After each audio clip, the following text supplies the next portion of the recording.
What's going on, guys? Welcome back to the UTSA Dynasty, and this is the recruiting update I promised you guys a few weeks ago.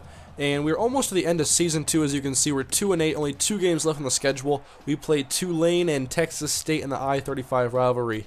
And so what I wanted to do in this video was basically show you guys what I've been doing so far as recruiting and to show you the roster up until this point. And then that is just going to be pretty much the entire video.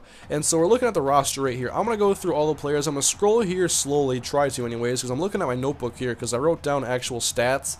And obviously we have a lot of low-rated players. I mean, we don't have any players in the 90s. We have 2 players in the 80s. We have 14 in the 70s, 33 in the 60s, 2 in the 50s, and 1 in the 40s. So that means that 77% of our team is less than 70 overall, and clearly we're in rebuilding mode, and that is why I've been okay with some of the losses on Heisman difficulty, because I know that it's not really realistic for this team to be playing in the Conference USA with this low-rated talent and be getting a lot of wins. And so I'm not playing any FCS schools. I want the challenge. I love the challenge. You guys know I enjoy that. And so going into this year, there still wasn't very many seniors on our roster. There's not a lot of holes to replace, but the ones that we do have to replace are pretty key. And the main guys we have to worry about leaving this offseason are going to be quarterback Eric Souza, our highest rated player overall. Stephen Kerfis, our second rated player overall, meaning we'll have no more 80 overall players as they all graduate. And it will all depend then on how our players progress after this season 2 and where we are with guys who are redshirted and stuff like that and just didn't get to play much this year. So going into this year, I was focusing on defensive tackle, defensive end, fullback, guard, cornerback, and safety. I recruited the quarterback last year, and he's a redshirt right now, and he's a 65 overall. He may get the start next year. We're going to find out later, but I needed a defensive end, or more defensive ends and defensive tackles and higher rated players overall, just so I could have some more impact players, because if you've noticed, we've had guys like Jerron Harris and Stephen Kerfis play excellent even though they're a low 80 overall. So I know that when we get more guys in that range, we're probably going to have a lot better team, more impactful players. And that's why I'm okay with taking it slow. And so this is what I've recruited so far. You can't see the overalls here. We'll see them in a little bit. But a defensive tackle, a 4-star caliber. I went for a lot more higher rated prospects this year because there's not many seniors on this team. We have a ton of juniors. So I was going for some better players that can hopefully be like freshman starters or sophomore starters. And this defensive tackle here should be a starter next year. We also have a tight end, a cornerback, actually 2 cornerbacks, a guard, defensive end, and fullback. So I have targeted almost every position I wanted.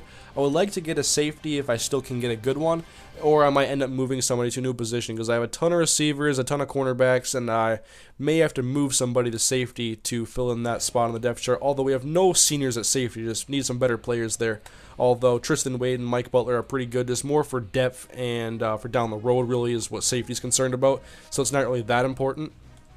So we'll go to the recruiting board right here, and there's still a lot of good players I'm going for, and actually we have a ton of wide receivers on the roster. I believe we have 8 receivers, and I'm going for 2 right here, and one's already a soft commit, Randy Jones. Look at his ratings here. We're going to look at some ratings in this video as well. I'm not sure how long it's going to be. I have no target range for that, but he's an 89 speed, and really what I'm looking forward for is like guys who can play on the outside, guys who can take over for Cam Jones and Brandon Freeman when they're gone.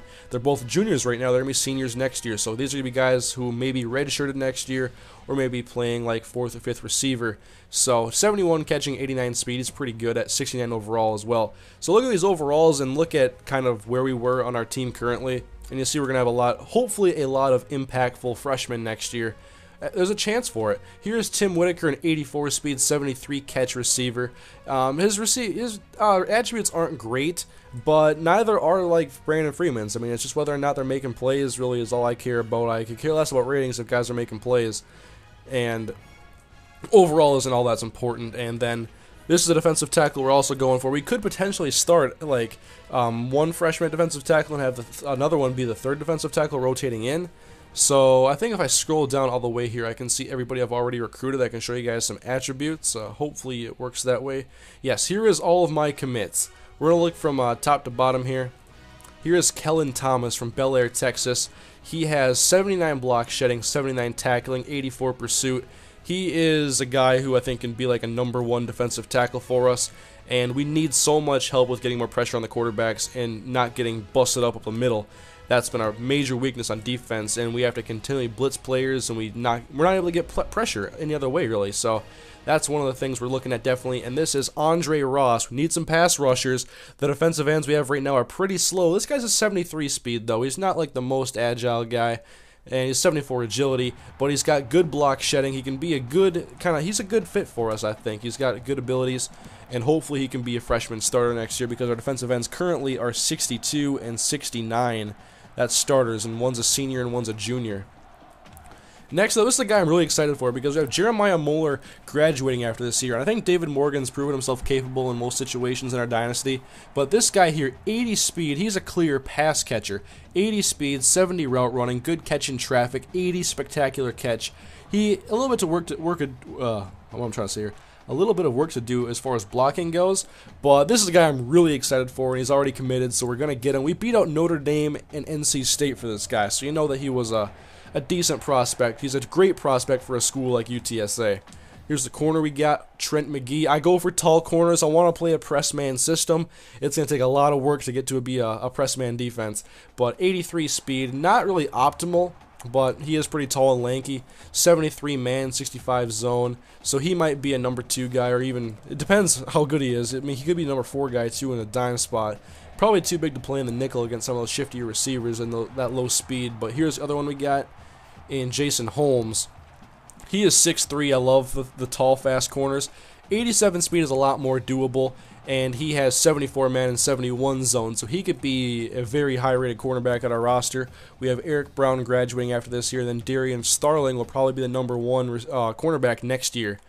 Next up, who haven't I looked at so far? I have to look at this fullback we got here, Richie Battle, just because we don't have any true fullbacks on our team. I have Brandon Armstrong, and I guess Nate Shaw is a true fullback, but his ratings are so low on here. And Richie Battle could be our starting fullback next year. 79 speed. I wanted someone who could be like a Marcel Reese in my Raiders franchise, kind of guy who can block and can pass catch a little bit. His blocking isn't great, but I think that if we can get by with Brandon Armstrong, a 165-pound running back playing in there, we can get by with a 251-pounder with a little bit more speed and power. So that's who we've got so far. Only a handful of recruits and plenty more to hopefully come. And this is the bye week too, so I'm going to be doing some recruiting in this episode. I'll show you guys some clips every now and then. 2 soft commits so far on Randy Jones, and also this tackle right here, Jimmy Jones. And currently our tackles starting are an overall of 76 and 71. And I recruited 3 freshmen from last year to get some more bodies in there to hopefully protect Eric Souza and future quarterbacks. And this guy's got 72 pass block, 73 run block. I'm not sure if he's a left tackle or a right tackle. I can always switch positions. The good ones we drafted last year, though, it turned out to be mostly right tackles. So I want to get a left tackle, even though our guy over there is a 76 overall junior.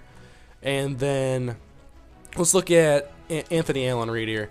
We're going against Texas A&M and Washington. It's another good player in the middle there to clog up some running holes. He's got good block, not great block shedding, but he's a lot more doable than what we currently have there. I believe we have Justin Yancey, he's our 3rd. We have Richard Burge, and I forget, actually, I don't know all the players yet. I gotta kind of get better at that.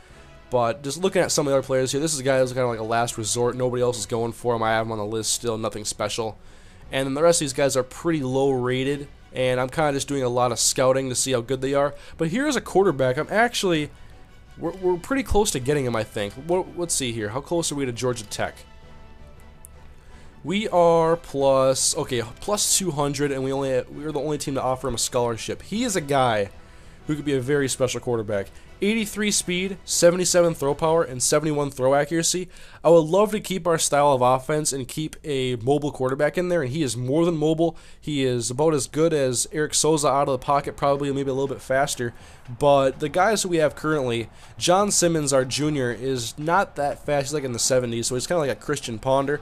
And then we have a guy who's more of a standstill statue at 55 speed. So if we can get Evan Newton in there, we could have a major quarterback controversy next year for possibly Evan Newton being the starter in UTSA Season 3. Alright, so I think I realized how valuable Evan Newton is. He's a gem prospect, of course, a +7 overall in the recruiting.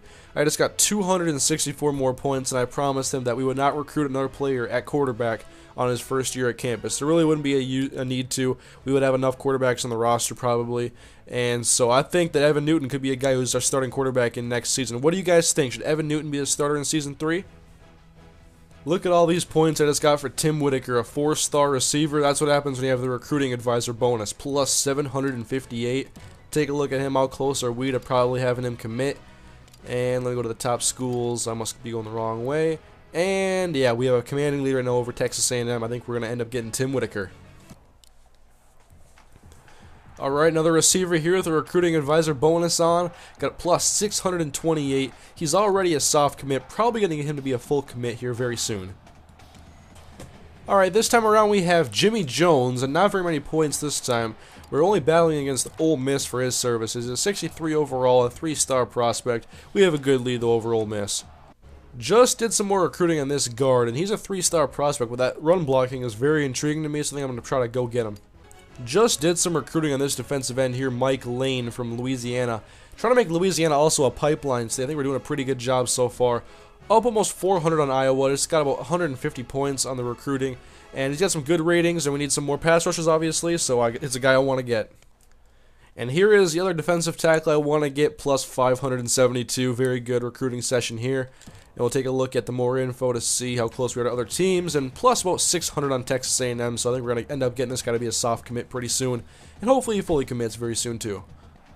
And I haven't showed much for safety so far, if anything. And this is one of the ones I was looking at. I was scouting him, a low-rated prospect who was interested in us, but his speed is too low, his coverage ratings are way too low to deal with. So I'm probably going to wait off another year and just hold out for another safety. Hopefully a better group of safeties comes out next year.